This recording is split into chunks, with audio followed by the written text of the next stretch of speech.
The first shot shattered the silence like a thunderclap. Then came the second, clean, controlled landing dead center. Petty Officer James Carter flinched. He'd just botched his own grouping at 25 yards, scattering rounds across the outer rings like a rookie. His instructor hadn't even needed to speak, the look said enough. But what caught James's attention wasn't his own failure. It was the sound from lane 15. He turned just as the third and fourth shots rang out, each one spaced perfectly, each impact punching the paper target in the exact same spot. His instructor paused too, eyebrows rising. "Who the hell is that?" James muttered, squinting down the line. At the far corner of the precision point shooting range, a solitary figure in a red flannel shirt stood firm. Gray-haired, back slightly hunched, he moved with deliberate economy, loading, breathing, aiming. The pistol in his hands looked ancient. The man himself looked invisible. Until now. James stepped off the mat and walked closer. Curiosity overriding protocol. The older man didn't notice him at first. He was focused, adjusting his stance, his grip steady despite the obvious stiffness in his knees.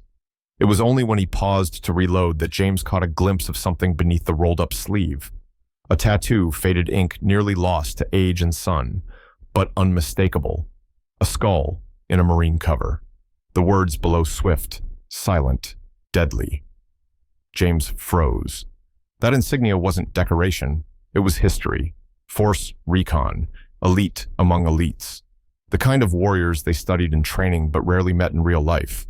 And certainly not in flannel shirts and worn-out jeans. Sir James asked cautiously, stepping into the older man's periphery. "Your shooting is incredible. May I ask where you learned to shoot like that?" The man looked up, his expression unreadable. His eyes were ice blue, clear alert, heavy. Here and there, he said flatly, "Picked it up along the way." James offered a hand. "Petty Officer James Carter, Navy SEAL candidate." The old man gave a small nod. "Franklin Ward, a beat past." "That tattoo," James said carefully. Force Recon Franklin's hand instinctively pulled down the sleeve. His voice dropped. "That was a long time ago. Different life." But James saw it now, the stillness, the precision, the presence. This wasn't just an old man shooting holes in paper. This was a warrior tucked in plain sight. What no one realized, not the instructors, not the other recruits focused on their drills, was that today they weren't just training. They were in the presence of a man who had once walked where few dared, and they were about to find out exactly what that meant. James Carter didn't return to his lane. He couldn't, not after what he'd just seen. Instead, he approached lane 10, slowly, respectfully, the way one might approach a monument they'd just realized wasn't made of stone, but of history. Franklin Ward was methodically reloading his M11 fingers, moving with the kind of quiet confidence that didn't need to prove anything. His stance hadn't shifted, nor had his pace. But now that James had seen the faded Force Recon tattoo on his forearm, everything was different. "Excuse me, sir," James said, keeping a professional distance.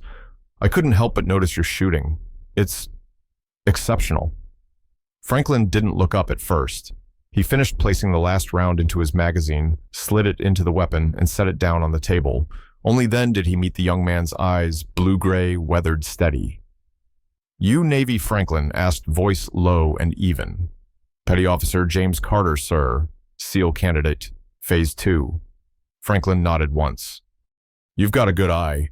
James hesitated, then said what he knew had to be true. "That tattoo. Force Recon, right?" Franklin's fingers twitched instinctively, tugging at the edge of his flannel sleeve to cover it. His jaw clenched. The question had opened something he usually kept buried. "A long time ago," Franklin said quietly. "Different war, different man." James didn't push. Instead, he simply said, "With respect, sir, guys who wore that ink aren't just history, they're legacy." Something shifted in Franklin's expression. Not softening, just recalibrating. He saw something in James, not hero worship, but hunger for truth. "You want to know about Force Recon?" Franklin finally said, picking up his pistol and unloading it again.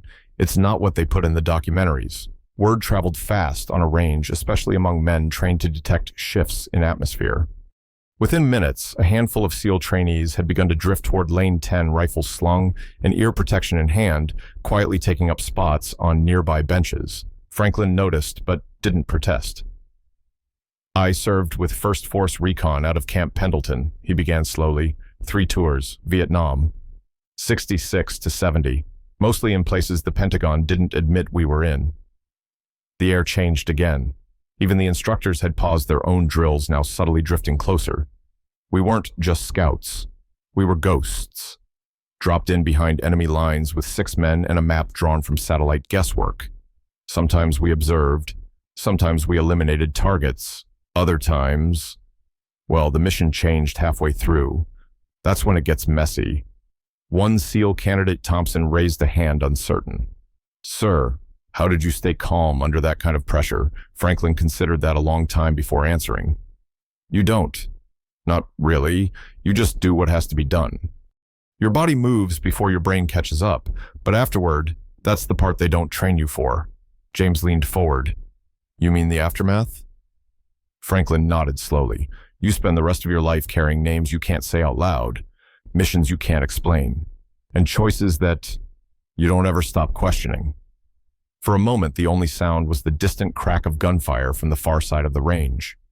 Franklin continued, "I remember one op near Laos. We were tracking a courier, just a kid really, who was ferrying messages between enemy camps. Intel said he was a threat, so we set up an ambush. But when we closed in, he dropped the bag and ran straight into a village full of civilians. No backup, no drone feed, just us trying to figure out whether one life was worth risking 10. He didn't finish the story. He didn't have to. The gravity in his voice said more than details ever could. "We completed the mission," he said simply. "But I left something behind that day, and I don't mean gear." James nodded slowly. "Did you ever talk about it with anyone?" "Not until today." Franklin admitted, "Not many people ask. Fewer know how to listen." For the next hour, Franklin demonstrated techniques most had never seen: tactical reloads, breath control, under adrenaline, the mental math of distance and wind inside muscle memory. But the real lessons were quieter: how to live with a lifetime of classified silence, how to endure without becoming hollow. By the end of the session, none of the SEAL candidates saw Franklin as just an old man anymore. They stood when he did, they shook his hand. They thanked him not just for the war stories, but for the brutal honesty. As James Carter walked him to the exit, he asked one last question. "Would you come back, sir? Maybe talk to more of the guys?" Franklin paused by the door, looking out at the late afternoon sun, casting long shadows on the asphalt. "I'll think about it," he said. But the glint in his eye, faint but undeniable, said more than words ever could. For the first time in decades, Franklin Ward had spoken not just of war, but of its weight. And in doing so, he'd passed something on. Not medals, not tactics, wisdom, the kind they don't issue with your weapon. The range had grown still, the air heavy with expectation, as Franklin Ward set down his pistol and rubbed his weathered hands together. Around him, the SEAL candidates were silent, not from boredom, but from something far deeper: respect and perhaps a bit of awe. What began as curiosity had become reverence, but what followed next would change how they saw not just Franklin, but themselves. Petty Officer James Carter, sitting cross-legged beside him, asked softly, "Sir, was there ever a mission you regret?" Franklin's jaw clenched. The question hung in the air like the weight of an unsent letter. He glanced at the floor, at the faint smudges of gunpowder and oil on the concrete. Then slowly he lifted his gaze to meet James's eyes.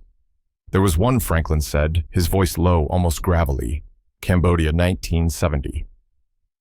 A couple of the instructors standing nearby glanced at each other. Even now, decades later, that word Cambodia carried a sharp edge.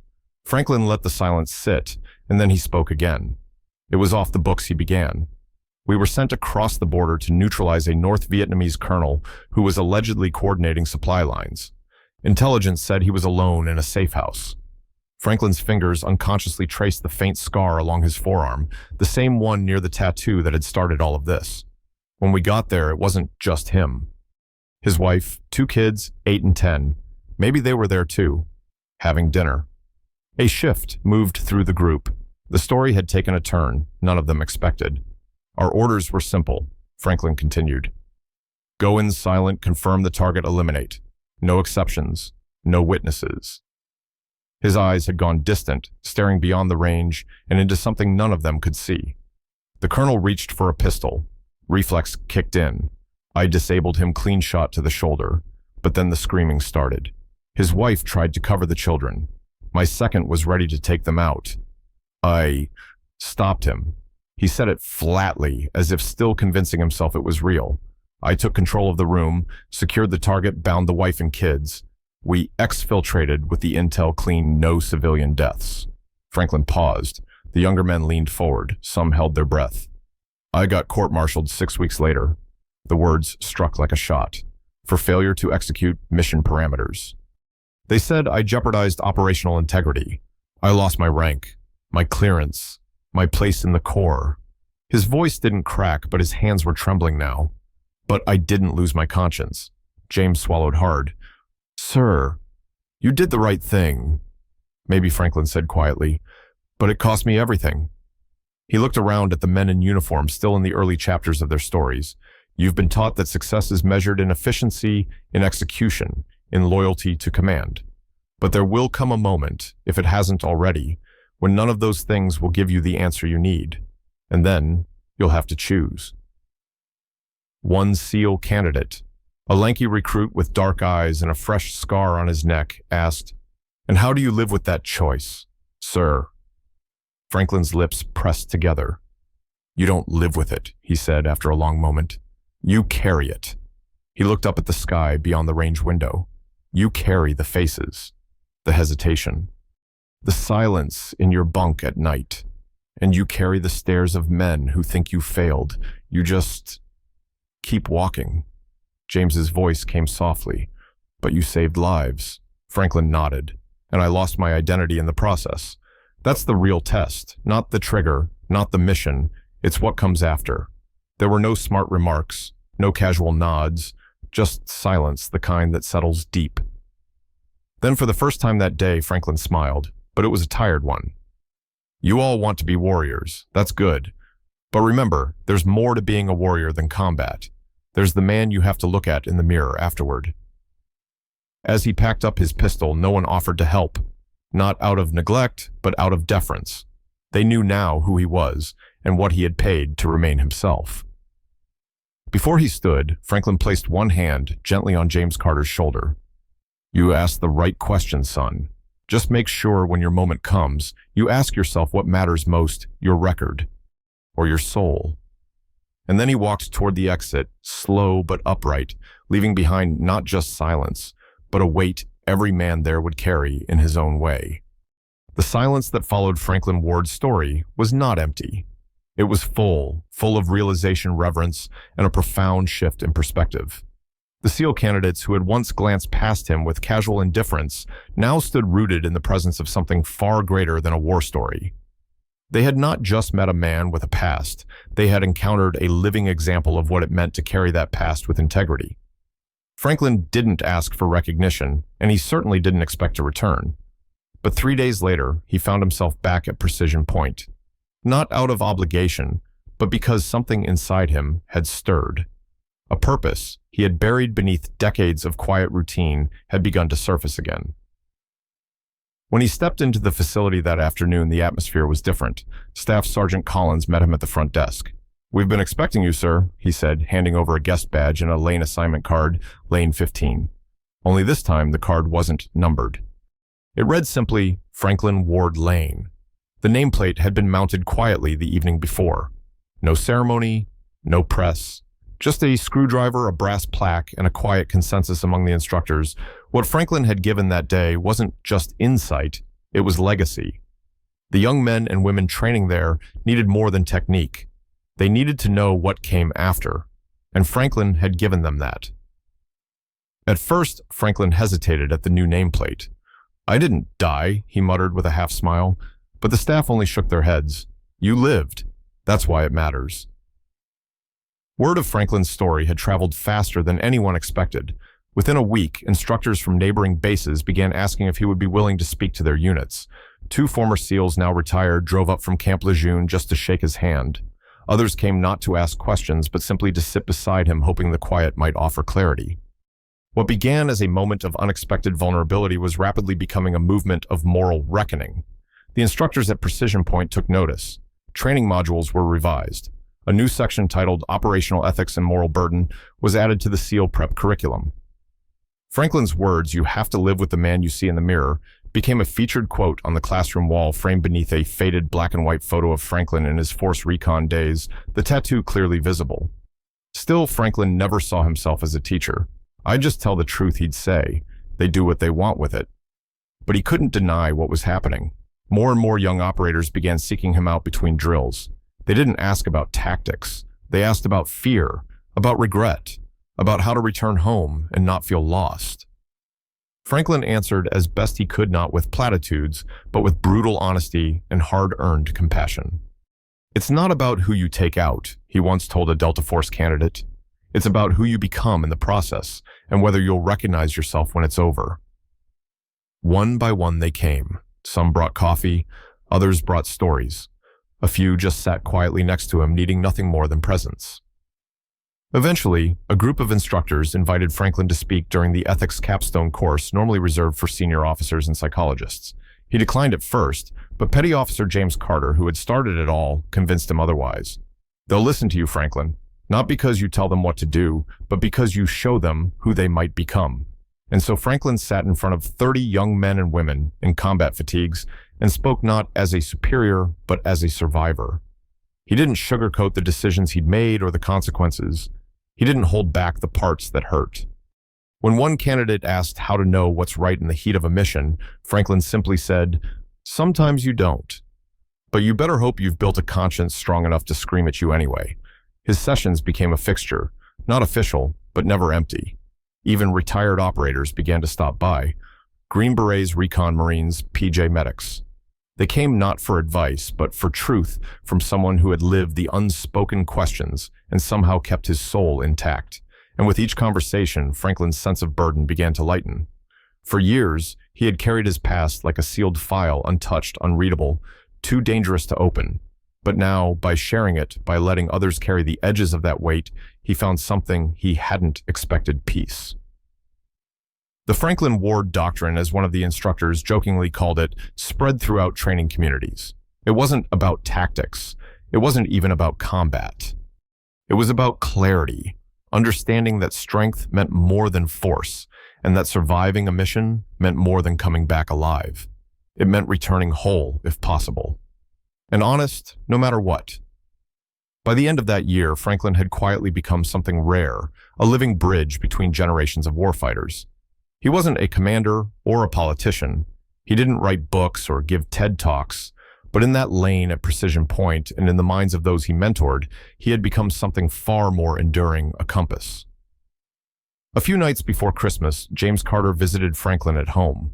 The tree was modest, the living room sparsely decorated, but on the mantel next to a faded photo of Franklin's old unit stood a single gift-wrapped box with a note from the guys at Lane 15. Franklin opened it slowly. Inside was a plaque etched in steel: "True North is rarely loud, but it never fails to point the way." For the first time in years, Franklin let a tear fall freely. And for once, it felt like something had truly come home. Franklin Ward never put on a uniform again. He never stepped back into the classified world he once belonged to, and he never asked for restoration of rank honors or recognition. But somehow, without trying, he became something even more enduring, a cornerstone of quiet strength for those still walking the warrior's path. Though the Ward Doctrine was never formally written, it began echoing across the special operations community like gospel, that true courage isn't blind obedience, but the ability to make the right decision when the cost is everything. It wasn't about defiance, it was about discipline of the soul. Franklin's home became a safe harbor for those carrying invisible wounds. Young SEALs, Green Berets, and Force Recon Marines, some active, some long retired, would drop by with coffee and questions. They came not for war stories, but for the man who had lived them and found clarity on the other side. Franklin never preached. He listened. And when he spoke, it was with the calm authority of someone who had nothing to prove and everything to share. Instructors continued to cite his teachings in ethics classes. His quote etched above Lane 15 became a quiet ritual for new trainees to read before firing. "Make sure you can live with the man you see in the mirror." No one was required to recite it, but most did anyway, out of respect. And through it all, Franklin remained the same modest, weathered, steady. He never saw himself as a legend. To him, he was just an old Marine who had made mistakes, lived with consequences, and chose to help others carry their load before it broke them. On his porch, one autumn morning, James Carter asked him why he kept doing it. Franklin simply said, "Because someone needs to be the mirror, and I've had a lifetime to polish mine." In a world that too often confuses rank with worth, Franklin Ward reminds us that legacy isn't built through medals or missions, it's built in how you help others face their own.